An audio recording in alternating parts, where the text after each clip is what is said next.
Mm-hmm. Hello, my name is Javier Hernandez. Uh, my group and we ran the enzyme lab experiment. My group members were Serena, Jordan, and Aaliyah, and together we ran the enzyme lab experiment. Okay, so an enzyme is a catalyst, which brings down um, activation energy, making it easier for certain processes to happen at lower energy rates. In this case, trypsin is our enzyme. It's a protease. It breaks down other proteins and makes them into amino acids. It makes them into arginine. It makes trypsin makes them into arginine and tyrosine. And yeah, and so trypsin can be found in the human pancreas. It actually starts from the small intestine and as trypsinogen, and then it travels down to the small to into the pancreas where it becomes trypsin, its active state. In bacteria, trypsin is actually secreted and it becomes trypsin. And for humans, trypsin has its optimal point at pH 8, um, temperature at 37 degrees. And so trypsin in bacteria, its optimal rate is at a temperature of 37 degrees Celsius and um, pH level 9. And due to those factors, um, enzymes have to be at a optimum like pH, temperature, salinity, all that good stuff to perform at their best. Pause. So our question is, um, does the pH really affect trypsin? Is trypsin really most effective at pH 9? So our hypothesis is actually trypsin will increase from pH 6 to its optimum of pH 9, then decrease after pH 9. Pause.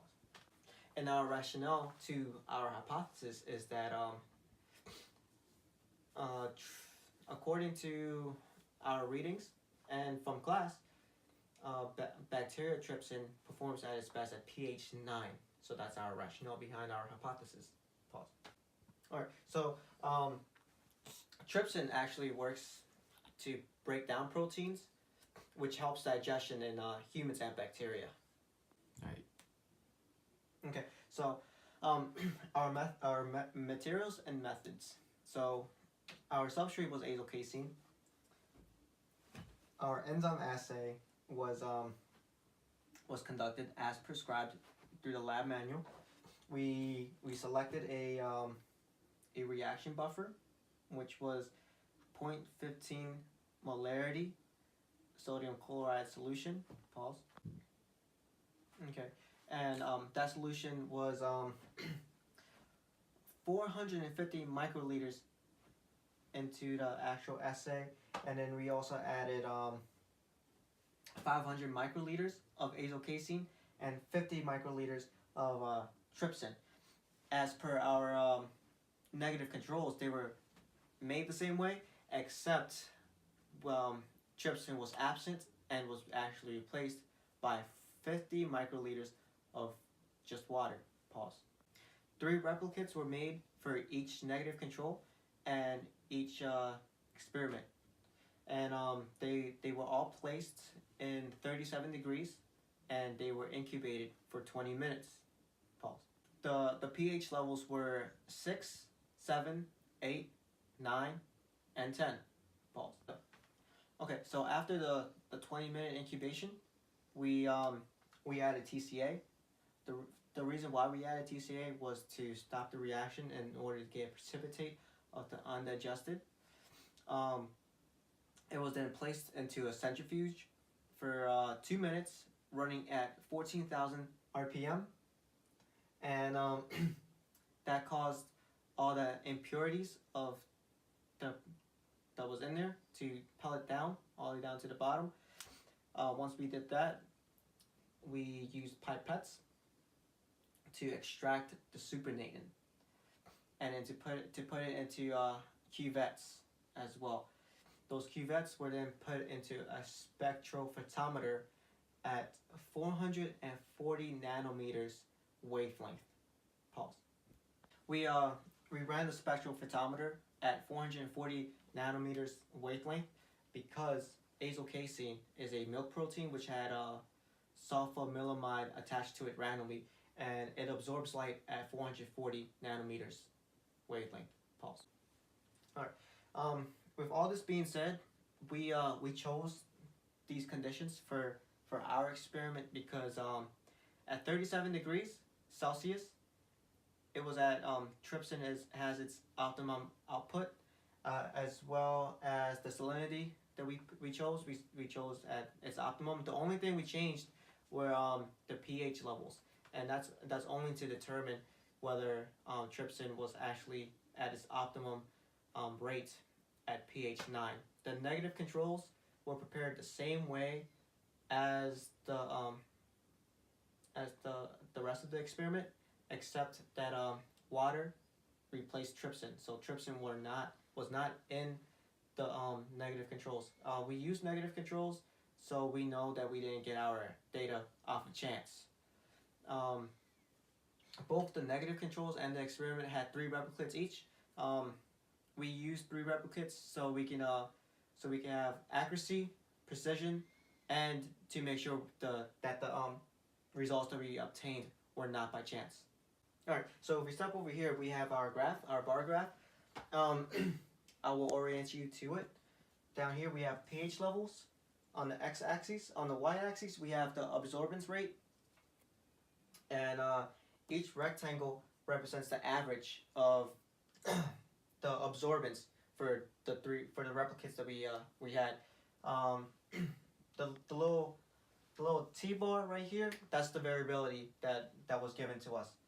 Pause. So according to our graph in our experiment, we have seen a range of enzyme activity, and we have concluded that there's significant difference between pH 6 and pH 9, pH 7, pH 9, pH 10, and pH 9, but we did not conclude that pH 8 and pH 9 had a significant difference. Probably due by chance or a mishap during the experiment. According to our p-values, our t-test analysis, pH 6, pH 7, and pH 10, they were different to pH 9 since we got a p-value of less than 0.05. On the other hand, pH 8 and pH 9 had a p-value that was over 0.05, so that's why we cannot conclude that there's a significant difference in those values. Start over. Okay, in conclusion, I do believe that our experimental design and process was adequate for this experiment, since we only changed one variable, which was the pH. The rest of the variables, temperature, salinity, they remained the same. That way we were able to isolate pH and to see if there was an actual difference in the reaction of trypsin. We had replicates in order to run the experiment more than once. The replicates gave us let us know that that our data was not by chance, but it was actual data. Also, with that being said, we concluded that there is a difference between the pHs, except for pH 8 and pH 9, due to something that might have happened during the lab. Pause. Okay, so with all this being said, there was another group that tested for different temperatures, but they did not use the optimum pH, which was 9, and that gave them lower enzyme activity. With that being said, I believe that my group picked the best conditions to get the highest enzyme activity. We picked optimum temperature, optimum salinity. The only thing that we changed was the pH level, but that was only to test for pH to see if that actually affected enzyme activity. Whereas the other group, they changed the pH. They should have kept it at the optimum pH, and that can throw off your data because you want to test for an optimum conditions. You only want to change one variable. Due to our variability, I believe our variability came from mishaps in the lab. Maybe I or one of my group members, they might have like added a little bit too much trypsin. That could be one. We might have measured wrong. That could be another one. Those two factors that bring variability, they can either spike up your data or they can bring it down, and that causes outliers, which makes certain data unuseful. Pause. Alright, so for factors that cause variability, one of them could be that we mismeasured. Maybe we mismeasured trypsin or acyl casein, and that could bring a variability there to enzyme activity. Another one would be the incubation. As soon as we put in the acyl casein and trypsin, we were supposed to put it immediately into incubation for 20 minutes. I know my group did not do that for whatever reason. We made every sample and then we incubated it for 20 minutes. So that could bring upon variability due to different time changes for each sample. Pause. Okay.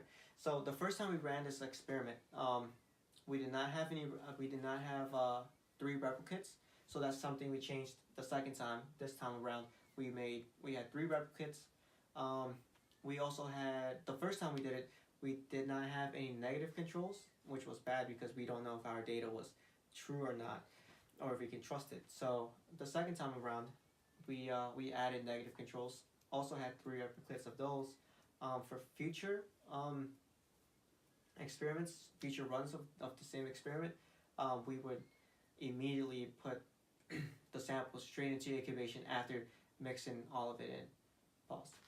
Okay, so in conclusion, final conclusion, I believe that the best conditions to grow bacteria are the conditions that trypsin lives in. So 37 degrees Celsius, salinity at 0.15 molarity.